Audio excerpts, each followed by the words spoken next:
Upon hearing the news of the Hall of Shore civilization falling to the goblins in the north, the southern faction worked to avenge their kin, and a forward war-centric fortress was to be built, the Wicked Anvil.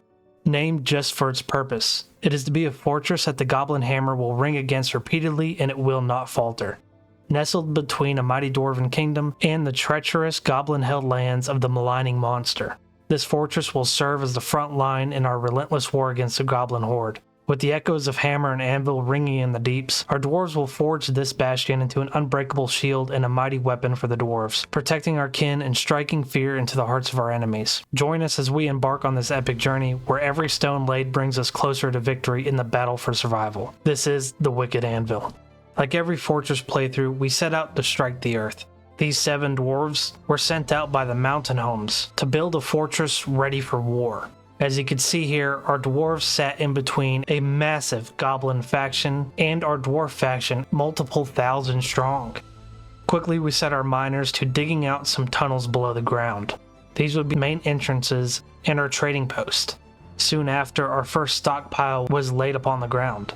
This way we could get some of our supplies out of the freezing weather on top. We embarked in midwinter of the year 119, so the weather wasn't as good as other seasons. While digging down, we had to deal with a light aquifer, which wasn't too bad. We just walled it off with some wood from the surface and smoothed out any stone that we found. Digging down, it wasn't too long before we found a massive underground expanse, a cavern with a lot of flat area for us to build in. Personally, I have never built inside a cavern, but I decided this would be my first time. The Wicked Anvil needed a lot of space to grow, and here's where it will be built.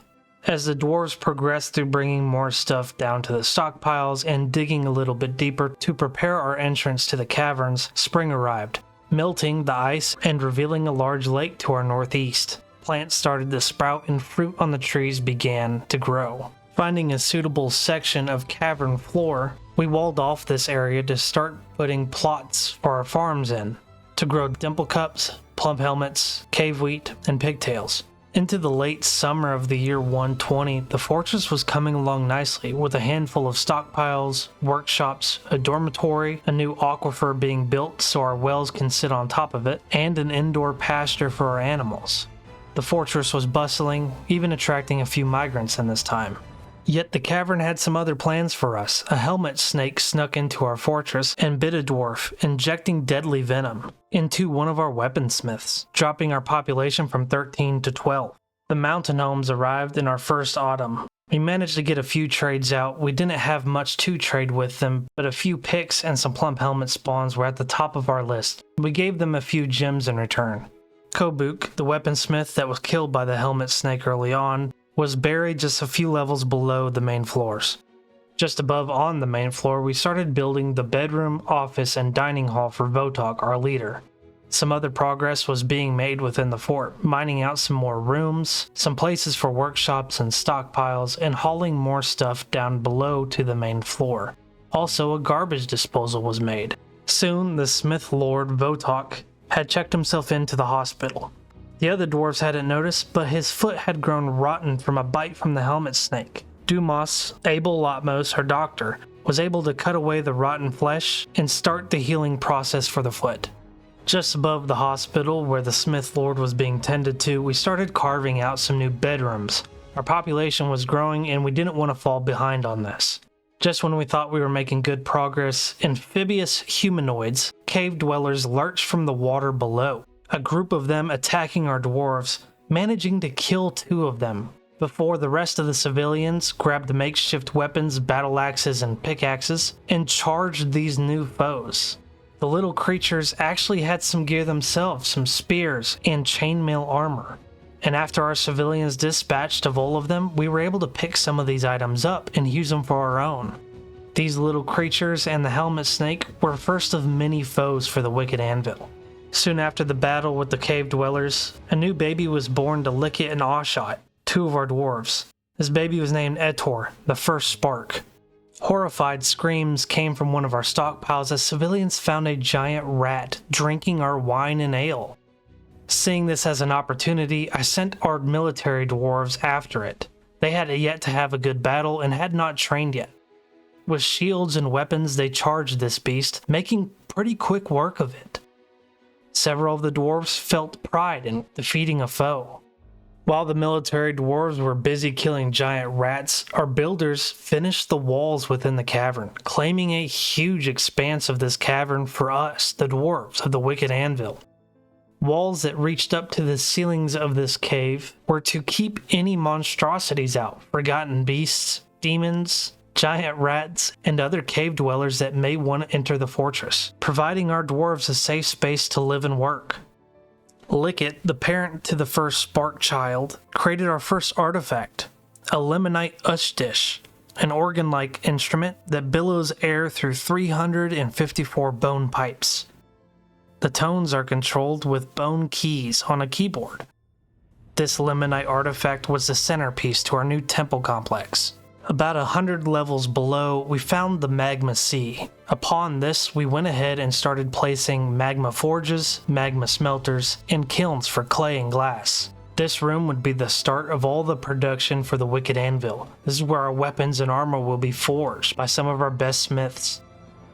In an effort to secure some giant spider silk to turn into cloth for the construction of an artifact, we opened a hallway to a new cavern, where 7 Crundles ran through the hallway and tried to get into our fortress.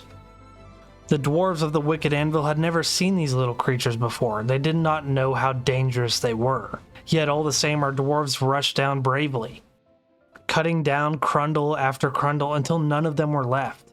Our dwarves were able to then go into the cavern, collect the giant spider silk, and then we walled it off with a door.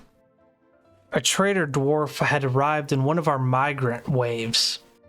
We assigned him to a broker position, and when we finally did need him, we found him meditating on wealth. I'm going to take this as a good sign of things to come.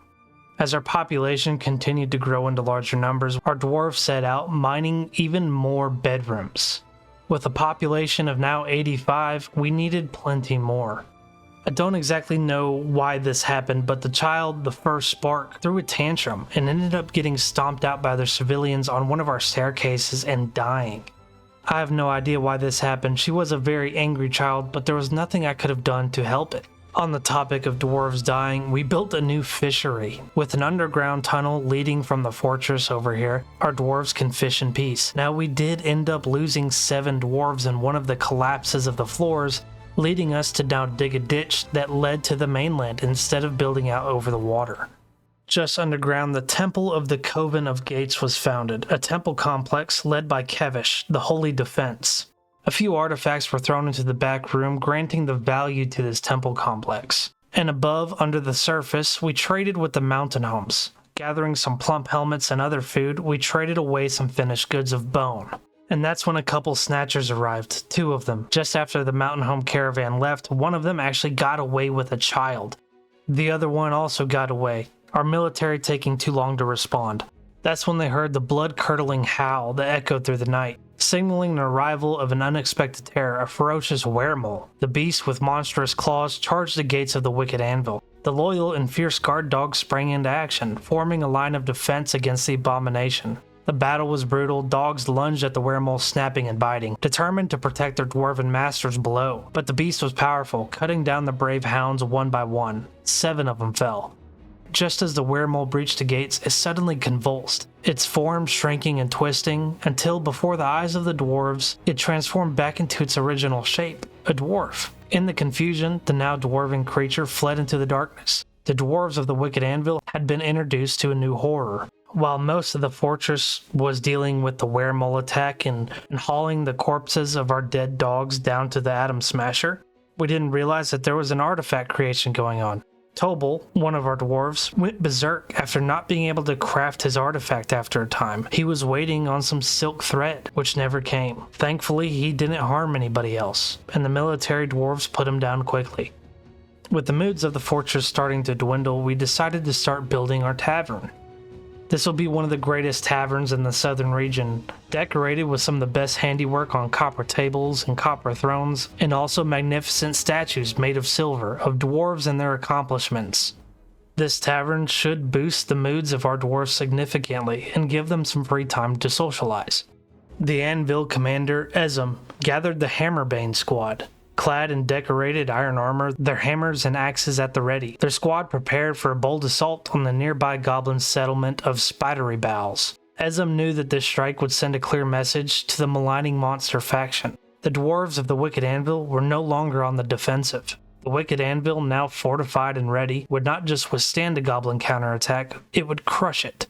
The clash at Spidery Bowels would mark the beginning of a larger conflict, but Ezem and his warriors were determined to bring the fight to the goblins, ensuring that the Wicked Anvil would stand as an unyielding wall in the war to come. A few years has passed for the Wicked Anvil, and now war has come.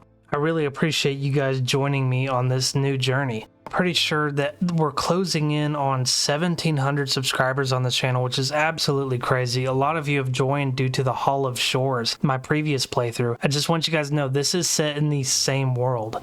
The Wicked Anvil is on the southern side of the map from the Hall of Shores, so maybe, possibly, we may see some interaction between the two fortresses.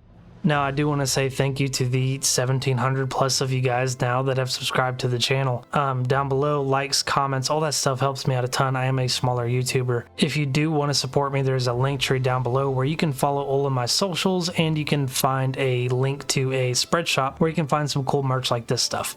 With that being said, on your screen now, you should be seeing some suggestions for other videos and a subscribe button. Feel free to click whichever you like, and I'll see you guys in the next video. Peace.